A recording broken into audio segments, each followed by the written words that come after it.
You only need a couple of items to almost max out your crit rate in Crimson Desert, but not all items are created equal, which is why in this video we're gonna focus on what you can do and what items you can use in the late game to max out your damage and become a lot stronger. As always, if you end up finding this video useful, a sub to the channel helps a lot, and let's dive right in.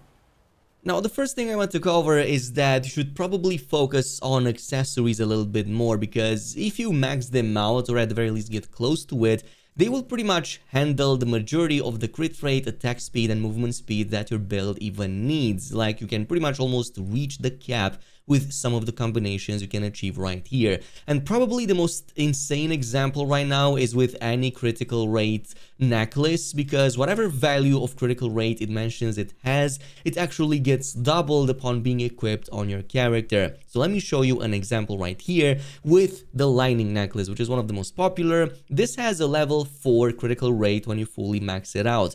So you would expect this to give me a critical rate level of 4 upon equipping it, right? Well, actually, not really, because the moment I put this on, as you can see, it actually jumps to level 8 critical rate instead of the typical 4, which is actually really crazy. But it doesn't stop here. We have an armor set that does something similar to this, so it lets us again double the critical rate even more. And that's going to be this Cuckoo flame resistant armor that we covered in the past. It mentions it gives us a crit rate of level 3, however, upon putting it on, instead of jumping to just crit rate level 11, it actually jumps to 14, meaning that instead of the level 3 crit rate, this gives me a level 6. So this is already massive. Every time we critical rate, we basically get a double damage. So on average, that's going to be a 25% damage increase with a full maxed out critical rate. So yeah, we don't care about diminishing returns here any longer. Critical rate is one of the few stats we actually want to fully max out to level 15.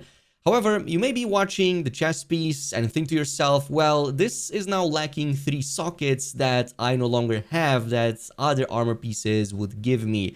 So what is the deal with it? To which I have only one answer, which is basically this. First of all, chest pieces do not take sockets with critical rate on them. So this is already a massive bonus we're getting that no other chest piece will get, because critical rate sockets only go on gloves, feet, and weapons, and that is basically it. Here you're getting the equivalent of 2 sockets of tier 3 critical rate.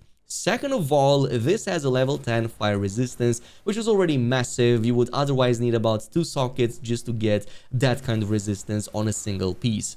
And of course the extra like absolution effect on it, which triggers whenever you have a lot of fire damage dealt onto you. But that is basically something that not too many items out there will do. So if you want to get that lightning necklace, you're going to pretty much find it on this side of the map. It's at the Eastern Court. It's also part of one of the missions. So once you defeated the boss, if you go inside, then here below the stairs, you can just complete the puzzle minigame here and grab it from, yeah, the safe inside. That's the way I got mine. For the Cuckoo flame resistant armor, you're pretty much going to need all the prerequisites and craft it at the Cuckoo pot. So the recipe itself is given by one of the 15 or so sanctums in the game that you complete for the Witch's quest line. Then you're going to need the default version of the chest piece, which you're going to find at the golden trading post around the midway point here. There's a spot you can crouch through, and at the end you can get it from inside of the chest. And of course, we also need the Core of Absolution, which you get from the Sanctum of Absolution. So once you complete the secret sundial puzzle there at the end, you can then craft it back at the Kilden shop. And this is going to be the item that really enables your endgame build. Now, in terms of movement and attack speed, we have the rings and the E-rings. Now, from my knowledge, the best rings are Witch's Ring and the Mark of Darkness. As far as I know, these are the only ones that reach level 4 attack speed once fully maxed out. So once you combine both of them, you already get way over the diminishing return cap of attack speed. In this case, you're going to get a level 8 in that.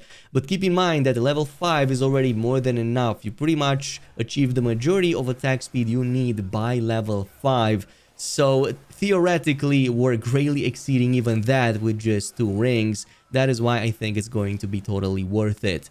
Now, for the Mark of Darkness ring, you're going to get it from the Windsmere Manor right here in Damonis. You have to go inside of the main manor, and one of the upper floors will have one of those puzzles you have to complete, which will give you the ring. Meanwhile, for the other one, which is the Witch's Ring, yeah, you can only get it from around Chapter 9, specifically the Unwavering Steps point here, during which you have to visit the Abyss, essentially. You're going to have a boss fight, and then you're going to get that by simply completing the objective and progressing in the Chapter 9 story.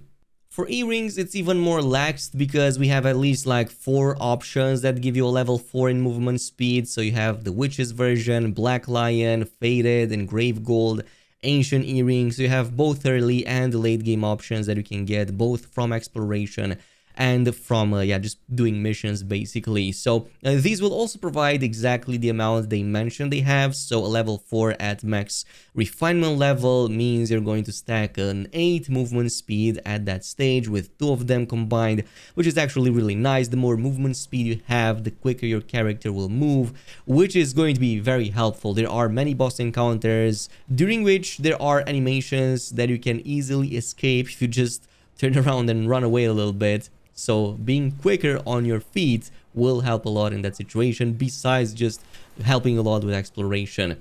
Now, technically, we also have a couple more extra items that will further increase some of our stats, specifically both for attack speed and movement speed, and that's going to be the Tariv armor set, specifically the gloves and the boots, because the gloves give you a +3 level in attack speed at max rank, and the cloth boots give you a level 3 in movement speed. So theoretically, you can bring these stats now to 11 as well and get a lot more out of your build without sacrificing any sockets, since these items will still provide the same amount of 2 sockets. You only get a slight drawback in defenses, about 12 instead of 18, but at this stage, you're still going to have over 100 defense, which is way into diminishing turns territory, so you're probably not going to even notice that difference. Where you will notice the difference is likely aesthetics, and I think here is where it fully boils down.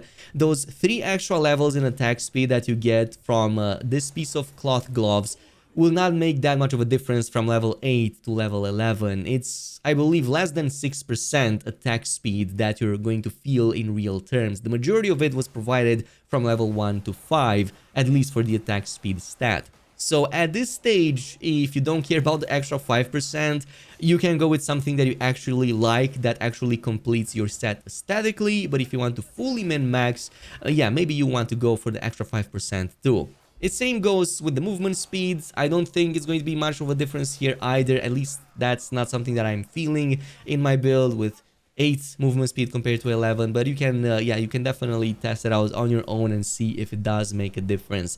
If you want to still go for the Tariv armor set, you can get it from the town with the same name. It's going to be right here before the fight with Hexamarie, so you probably got to this location already. If you go to the tailor shop, you can speak to her and purchase the gloves immediately, and if you also increase your reputation to 100, you can then buy the remaining part of the set, including the gloves, and then max them out. The choice is yours, it's just that they don't look that great aesthetically with the rest of our build.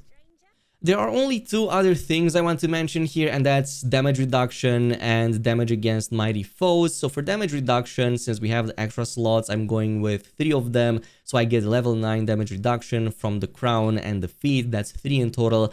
Damage reduction, by the way, also has a max cap of 15. You can see that from the status menu over here. We have 9 out of 15. And the level 9 has been the sweet spot for me. Any higher, and I'm fairly certain that we enter diminishing returns territory. But it does seem to be the best of both worlds. It's not level 6, which already becomes noticeable, and I get much higher damage against me. Level 9 gives me plenty survivability at this stage with 100 defense and with all of the HP that I currently have, which is like 1600 plus.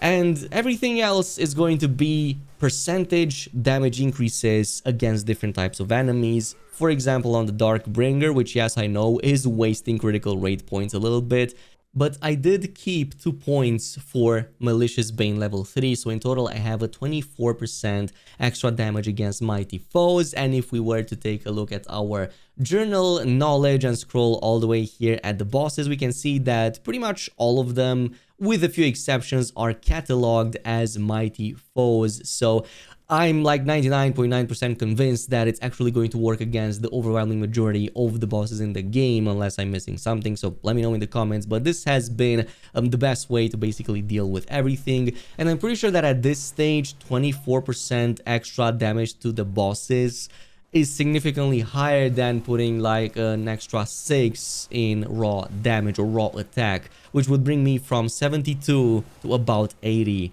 So that would be a roughly 11% increase, if I'm not mistaken. I'm just eyeballing it compared to a 24 that I'm getting from Malicebane. So overall at this stage, I'm pretty certain that having the Malicebane is twice as good as having extra attack in the same 2 slots I normally provide, unless we're factoring in the greater ones, which is not worth it because those will eventually break. But for the Malicebane level 3s, you're going to pretty much have to gamble with them at the Witch until you actually get them, so it may take a while. That is why, yeah, keep grinding.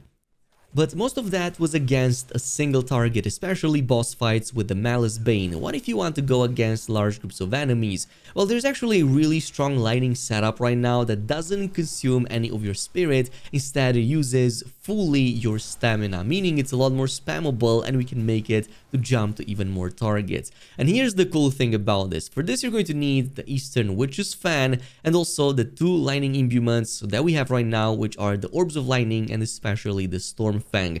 Because here's the gist of it. Witch's Fan by default uses mostly wind attacks, with one exception, which is the Spinning Slash. As long as you have this available and unlocked in your skill tree, every time you perform it with the fan, instead of performing wind damage, it calls down a lightning strike, which obviously you see where I'm going with this one, because that lightning strike is actually still considered a lightning imbuement attack, meaning it will benefit from Storm Fang and abilities like the Orbs of Lightning. So now what this means is we have all of this setup between the 2 and those 2 lightning imbuements, so now we can go ahead and basically call down that attack, but only consuming our stamina and not our spirit. And as you can see, the result is quite shocking, because now we have all of that damage. Storm Fang unleashes Chain Lightning basically, so it jumps to other targets, and even ones that are close by will get hit by the Orbs of Lightning. So overall we have the power of Zeus at our fingertips, or well, I guess the fan itself. And the best part about this is that we can further combine this with a jump attack. As you may or may not know, jump attacks actually shorten the animation of many attacks. So if you do a jump attack and then a spinning slash with the fan, you instead enter the much quicker version of that animation, which was the one I've been using here. It's less interruptible, way less room for error, and it's a lot more spammable. And as you can see, the damage is actually not too shabby.